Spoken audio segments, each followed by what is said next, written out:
Bismillahirrahmanirrahim. Assalamualaikum warahmatullahi wabarakatuh. Apa kabar anak-anak semua? Semoga semuanya dalam keadaan sehat ya.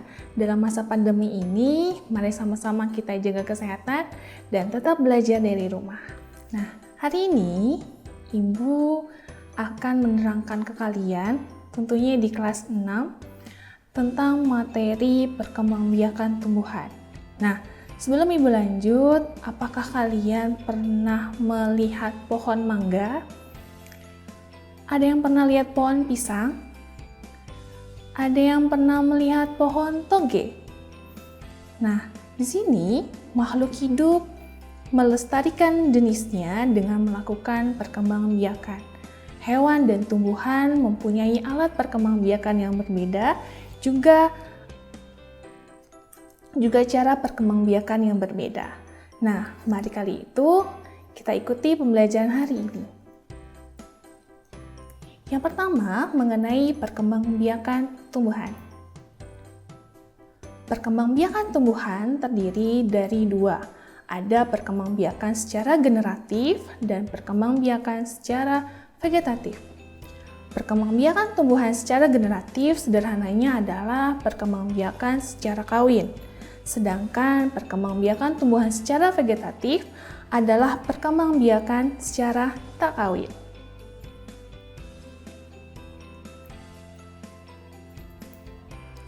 Perkembangan generatif adalah proses yang disertai dengan peleburan sel kelamin jantan atau spermatozoid dan sel kelamin betina yang disebut juga dengan sel telur. Nah, salah satu ciri tumbuhan yang berkembang biak secara generatif adalah memiliki bunga. Siapa di sini yang pernah melihat bunga? Tentunya bunga banyak sekali kan warnanya. Kita lihat, apa saja bagian-bagian bunga? Nah, bagian-bagian bunga yang kita akan ketahui hari ini adalah ada kelopak bunga, ada tangkai bunga, mahkota bunga, kepala putik, tangkai putik, kepala sari, dan juga tangkai sari. Di sini kita bisa lihat di gambar bahwasannya bagian-bagian bunga ada dua bagian yang sangat penting, yaitu bagian putik dan benang sari, yang mana pada bagian bunga majemuk atau bunga sempurna memiliki dua sel kelamin sekaligus, baik dari sel kelamin jantan yang disebut dengan benang sari dan sel kelamin betina yang disebut juga dengan putik.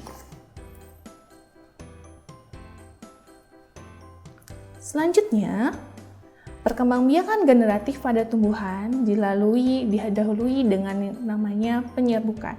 Penyerbukan sendiri adalah peristiwa jatuhnya atau melekatnya serbuk sari ke kepala putik. Sebelum Ibu lanjut ke penyerbukan, di sini sudah paham semua kan?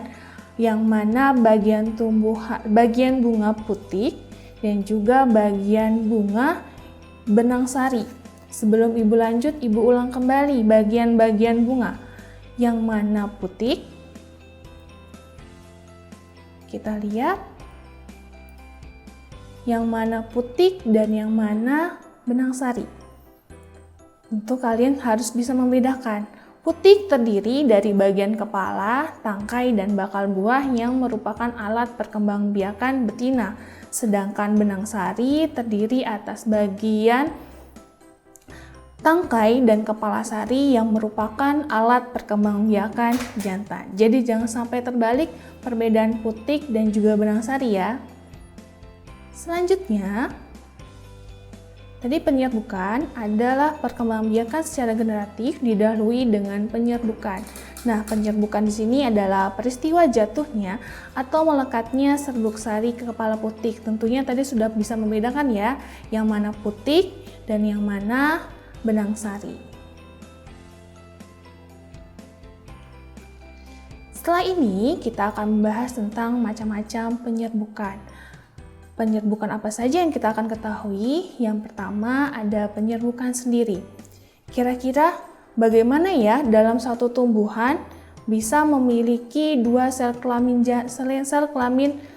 sekaligus? Nah, ini dikenal dengan penyerbukan sendiri, yang mana ketika serbuk sari jatuh di kepala putik bunga itu sendiri.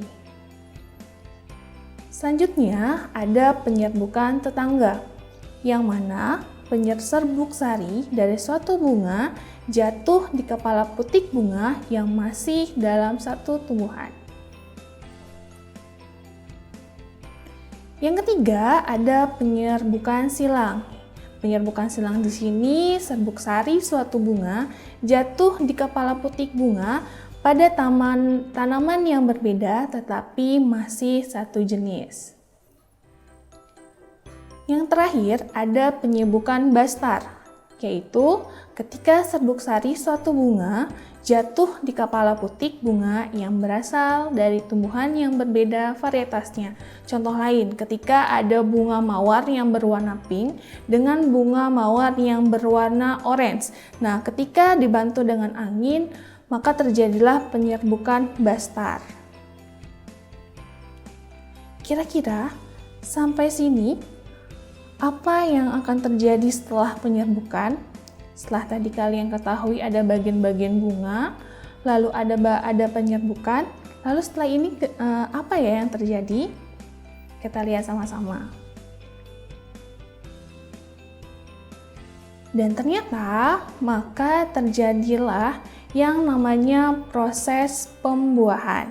Proses pembuahan di sini adalah ketika serbuk sari masuk ke dalam bakal biji yang berisi sel kelamin betina.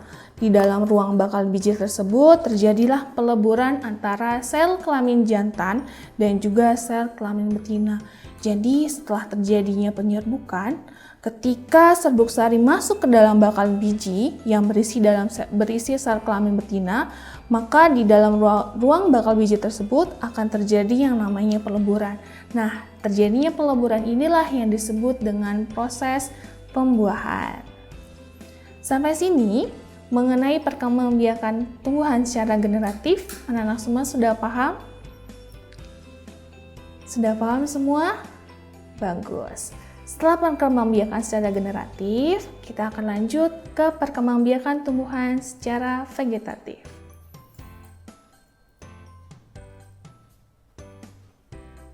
Perkembangbiakan vegetatif secara sederhana tadi sudah Ibu sampaikan bahwasanya perkembangbiakan tumbuhan secara tak kawin.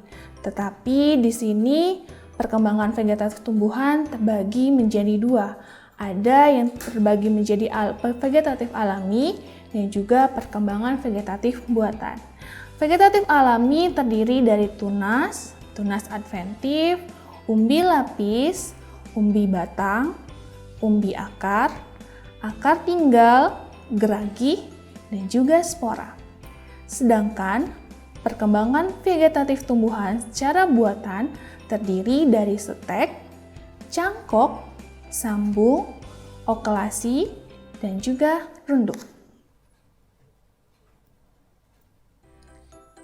Sederhananya, perkembangbiakan vegetatif adalah perkembangbiakan secara aseksual atau tanpa adanya peleburan sel kelamin jantan dan betina. Perkembangbiakan vegetatif pada tumbuhan hanya melibatkan satu induk saja. Lalu, tahukah kamu tumbuhan apa saja yang berkembang biak secara vegetatif alami?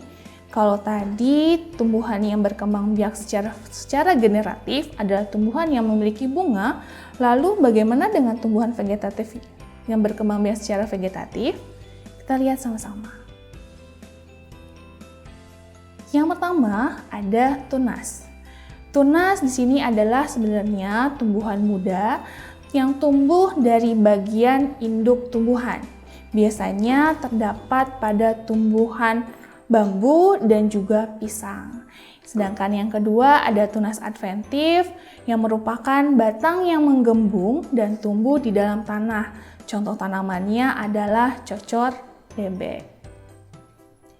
Tumbuh perkembangbiakan vegetatif alami yang ketiga ada umbi lapis. Sebelum Ibu lanjut, tentunya kalian pernah melihat gambar nomor 3 kan? Ayo, gambar nomor 3 itu tumbuhan apa? Ada yang bisa jawab? Bawang bombay? Bukan bawang bombay atau bawang putih. Bukan juga. Ya, yang betul adalah tumbuhan bawang merah. Tumbuhan bawang merah di sini merupakan tumbuhan yang berkembang biak secara vegetatif alami, yaitu secara umbi lapis. Umbi lapis sebenarnya adalah merupakan lapisan-lapisan daun yang mengelilingi batang.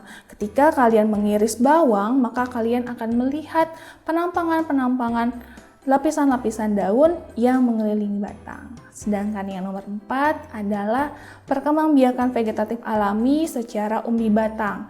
Umbi batang di sini merupakan batang yang menggembung dan tumbuh di dalam tanah. Contoh tanamannya ada kentang, ada ubi jalar, dan juga singkong. Selanjutnya ada umbi akar. Umbi akar adalah akar yang berfungsi untuk menyimpan cadangan makanan. Contoh tanamannya adalah wortel dan juga lobak. Perkembangan vegetatif alami yang selanjutnya di sini ada akar tinggal atau disebut juga dengan rizoma.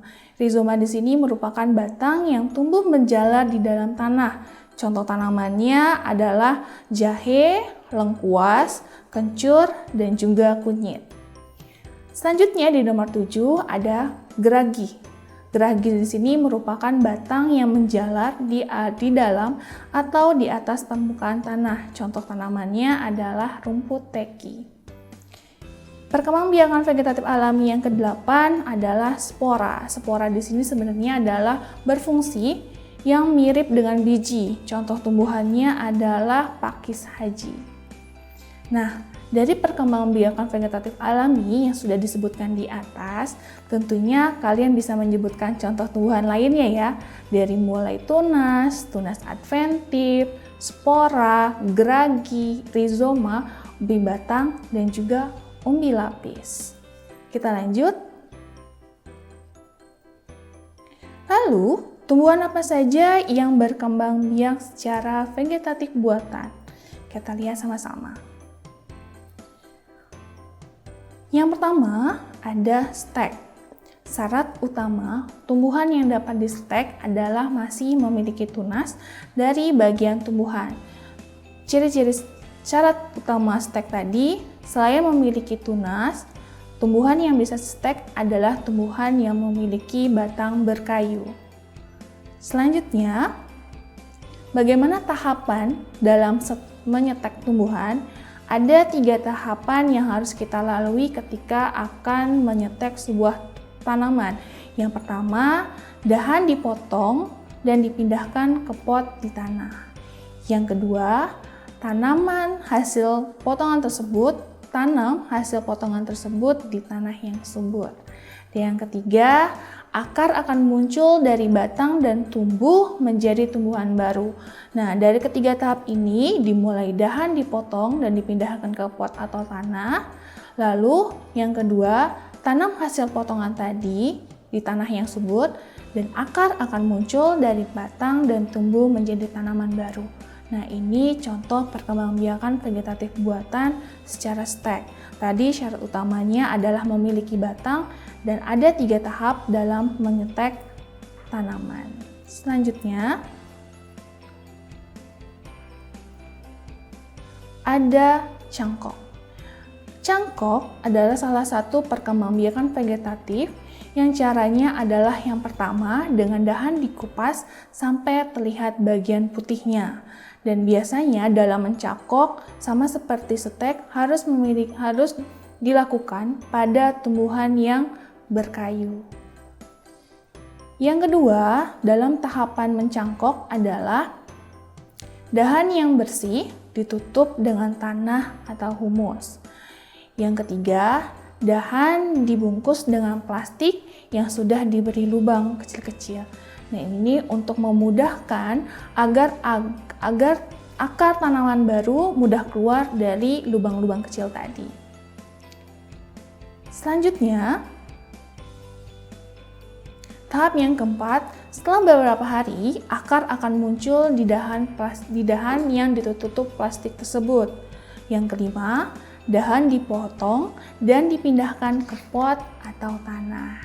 Nah, tadi adalah tahapan bagaimana cara kita mencangkok tanaman. Selanjutnya,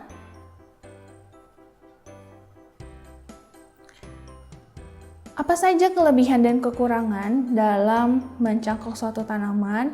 Yang pertama, kelebihannya adalah dalam mencangkok berbuah lebih cepat dibandingkan ditanam dari biji. Coba bandingkan ketika kalian menanam pohon mangga dari biji dan bandingkan dengan kalian mencangkok pohon mangganya secara langsung. Tentu pohon mangga yang dicangkok akan lebih cepat tumbuh dibandingkan dari yang ditanam dari biji. Dan yang kedua, kelebihan yang kedua, memiliki sifat yang sama dengan induknya. Namun selain ada kelebihan, namun juga ada kekurangannya. Tumbuhan yang dicangkok biasanya akar tanaman kurang kuat dan umur tanamannya lebih pendek. Selanjutnya, ada perkembangbiakan vegetatif yang ketiga, yaitu secara sambung. Tujuannya adalah menggabungkan sifat unggul dari dua tanaman sehingga tanaman yang tadi memiliki sifat-sifat yang unggul. Cara-caranya teman-teman semua bisa lihat ada dua cara di situ. Yang pertama, sambungkan kedua batang lalu diikatlah dengan plastik. Setelah potong batang tanaman berbentuk huruf V untuk batang bawah, potonglah batang tanaman tersebut huruf V terbalik untuk batang atas. Nah, ini biasanya dilakukan pada tanaman berkayu juga. Selanjutnya, perkembangbiakan vegetatif yang keempat adalah secara okulasi. Tujuannya adalah untuk memperoleh tanaman yang memiliki sifat unggul, gabungan dari dua sifat tanaman yang baik. Caranya ada dua di sini, teman-teman bisa lihat. Yang pertama, iris kulit batang induk, dan yang kedua, iris kulit tanaman yang memiliki tunas selebar irisan dan tanaman induk lalu tempelkan pada tanaman induk.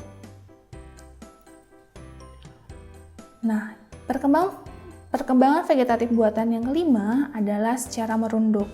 Nah, merunduk atau membenamkan bagian batang suatu tumbuhan di dalam tanah. Biasanya perkembangbiakan vegetatif buatan secara merunduk dilakukan pada tanaman stroberi. Nah, inilah perkembangbiakan tumbuhan baik secara generatif dan juga vegetatif. Sederhananya, perkembangbiakan tumbuhan secara generatif adalah perkembangbiakan secara kawin yang mana dilalui oleh proses penyerbukan.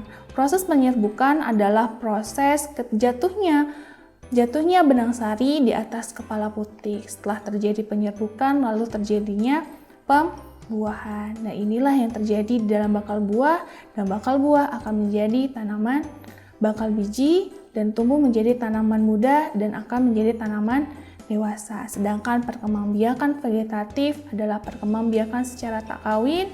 Ada dua di sini, ada vegetatif alami dan juga buatan. Nah, sampai di sini sudah paham semua kan anak-anak ya? Bila ada yang dipertanyakan, silahkan kalian bisa tanya di kolom komentar. Selanjutnya, kita akan lanjut ke materi berikutnya. Terima kasih atas perhatiannya. Semangat terus belajar dari rumah. Wassalamualaikum warahmatullahi wabarakatuh.